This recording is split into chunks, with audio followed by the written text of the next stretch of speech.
Bonjour et bienvenue dans cette petite fiche méthode où nous allons discuter donc d'un diagramme de répartition où on va pouvoir classer les espèces de manière à faire un petit brouillon de ce que pourrait être un diagramme de Pourbet. Ça va vous permettre d'identifier très rapidement où sont les espèces, pourquoi elles sont situées là, comment sont déterminées certaines frontières. Alors d'abord, on va discuter d'un petit peu les étapes que je vous présente dans la fiche méthode à gauche, puis on va les suivre et l'appliquer dans le cas du manganèse par exemple. Alors l'objectif, c'est de prédire les zones de prédominance d'un diagramme de Pourbet en fabriquant nous-mêmes un diagramme simplifié de répartition.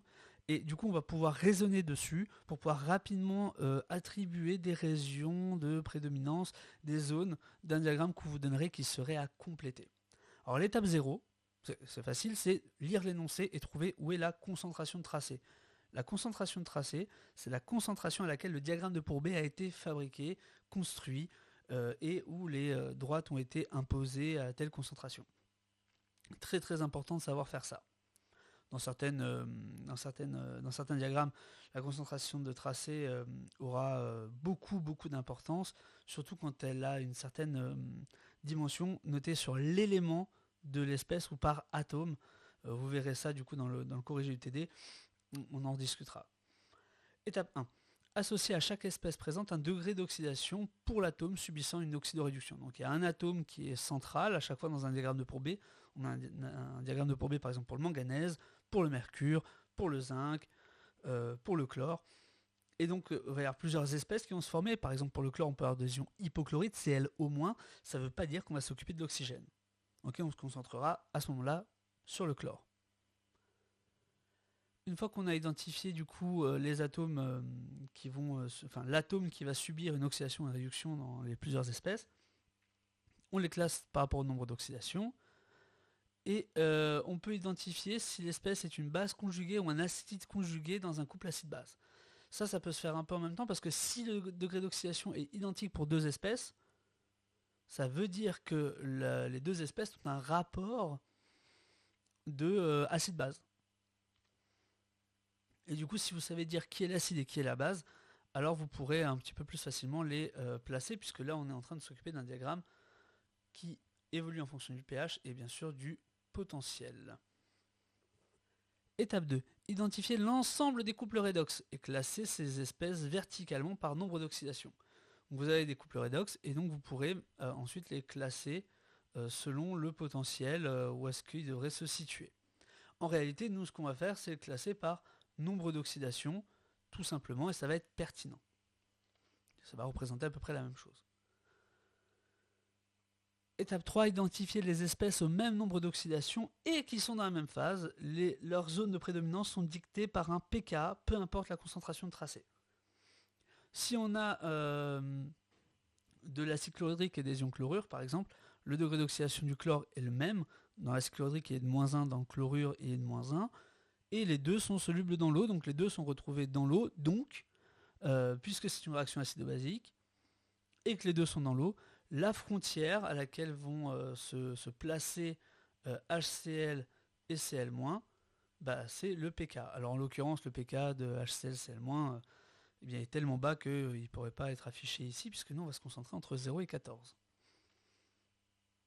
Et identifier maintenant les espèces au même nombre d'oxydations, mais dont l'une est solide. Et du coup, ça veut dire qu'il y a une précipitation. S'il y a une précipitation, ça veut dire qu'il y aura un KS quelque part. Donc, dans cette étape 4, on va s'occuper des précipitations gérées par une constante de solubilité, un produit de solubilité. Dans l'étape 3, on se concentre du coup sur les réactions purement acido-basiques en solution, donc le pK dicte les choses.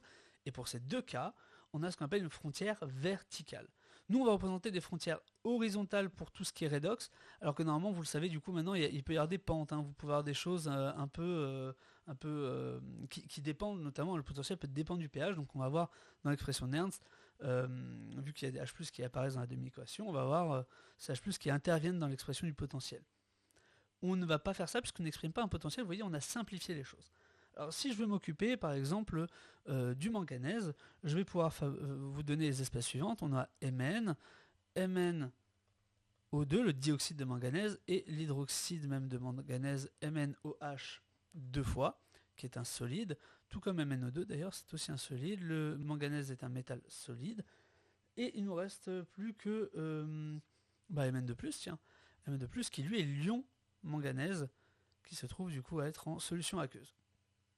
Si je fais ça, je vais devoir du coup attribuer des des nombres d'oxydation à chacune de ces espèces. Le manganèse solide, il est de 0, Mn2+, il est de plus 2. MnO2, il est de plus 4. Et MnOH2, si on regarde bien OH, à chaque fois, vous devez décomposer ça, c'est H au moins. Donc il y a deux charges négatives. En fait, c'est comme si Mn2+, avait récupéré 2 H au moins, donc il est bien plus 2. Une fois qu'on a fait ça, donc on peut déjà les classer.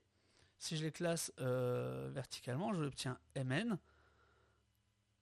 MnO2, ça va être celui qui est le plus en haut. Et on a du coup un choix à faire entre Mn2+, et MnOH deux fois. Et l'un d'entre eux va devoir être positionné soit à droite, soit à gauche, et on ne sait pas encore comment. Mais là, on les a déjà bien classés. Alors, associé à chaque espèce, oui, identifier si l'une espèce est une base conjuguée ou un acide conjugué d'un couple acido-basique. Bah alors on va regarder ça pour ces deux-là. Qui est la base, qui est l'acide? Si j'écris MnOH2, est-ce qu'il peut réagir avec des H+? Ben, je vous l'ai dit tout à l'heure, on dirait qu'il y a 2 H au moins. Ça veut dire qu'on aurait bien envie d'y mettre 2 H+. Et si on y met 2 H+, qu'est-ce qu'on obtient? On libère du coup l'ion Mn2+, qui était disponible, et on obtient 2 molécules d'eau. Si je fais ça, j'ai montré que quelqu'un était capable de capter des H+. Qui capte des H+? C'est lui. Donc lui est une base. Et donc puisque H+, donc c'est notre acide, on obtient que MnOH2 est devenu Mn2+, qui lui est quelque peu un acide, puisqu'il peut venir récupérer des H au moins. Donc s'il réagit avec des H au moins, c'est un acide, et laisser des H+. Donc ceci est une base, c'est-à-dire que H2O peut capter des H+, hein, encore une fois. Donc Mn2+, étant notre version acide, on va le retrouver plutôt à gauche de notre diagramme. Bien là, on a pratiquement tout fait. On a ici Mn métallique. On a notre double région qui est positionnée ici avec Mn2+, à gauche, puisque les espèces acides n'existent que à bas pH. Ici, à pH élevé, là où il y a une grande quantité de H au moins, eh bien, on va avoir MnOH2 qui va précipiter. Alors, où ça? Comment? Ben, on va en discuter dans 2 secondes. Et enfin, on a MnO2 solide qui, lui, est prédominant tout le temps a priori dans notre manière de voir les choses. On n'oublie pas d'ajouter du coup les nombres d'oxydation qu'on s'est embêté à déterminer au plus tôt. Et voilà. Maintenant qu'on a ça, on va devoir déterminer justement quelle est cette frontière. Donc identifier les espèces au même nombre d'oxydation dans la même phase et leurs zones de prédominance sont dictées par le pK. Alors est-ce que ce serait le pK? On regarde, ceci est en solution et ça c'est un solide. Donc non, ce n'est malheureusement pas un pK qui va simplement dicter cette frontière verticale. Dommage. Identifier donc les espèces au même nombre d'oxydation mais dont l'une est solide, leurs zones de prédominance sont régies par un produit de solubilité et dépendent de la concentration de tracé. Si ça dépend de la concentration de tracé, il va falloir faire du coup une petite manœuvre, un petit calcul. Alors on va faire ça ensemble. Puisque ça dépend de KS, eh bien on va déterminer du coup quel est ce KS. Alors on a KS égale donc le produit de solubilité, c'est un produit des espèces ioniques, ne l'oubliez pas s'il vous plaît. On va pouvoir dissocier HO- et Mn2+, on a besoin de 2 fois. On fait toujours en sorte que ce soit adimensionné puisque je suis un psychopathe des unités. Et à partir de là, KS est une constante, on est censé vous la donner. Si on connaît KS, ici par exemple elle est de 10 puissance moins 12,7, voilà c'est cadeau. Eh bien il va falloir déterminer à quel pH ça précipite. Mn2+, c'est quoi? Bah, c'est l'espèce qui est donnée ici.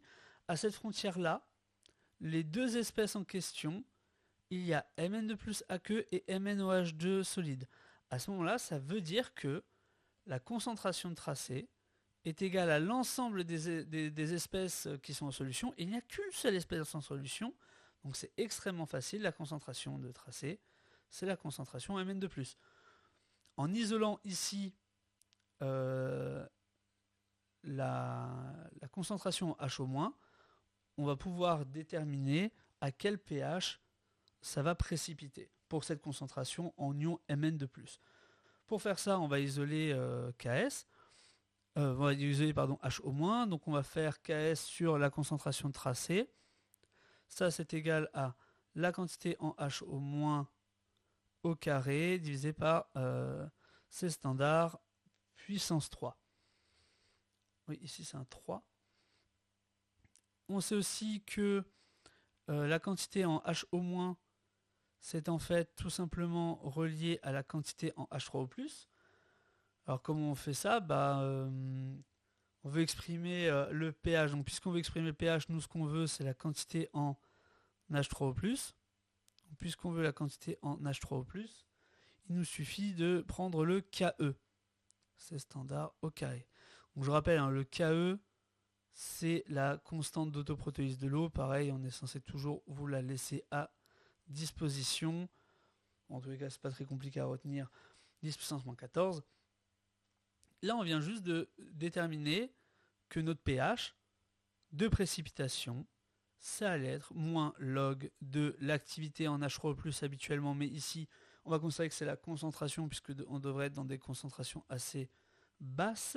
Si on est dans des concentrations assez basses, je vous donne ça, on va dire que c'est 0,1 mol par litre. Eh bien, on se retrouve avec KE divisé par la racine, parce qu'on était au carré ici, racine de quoi? De C standard KS divisé par CTRA. Et ça nous donne 8,15. Vous pourriez le revérifier.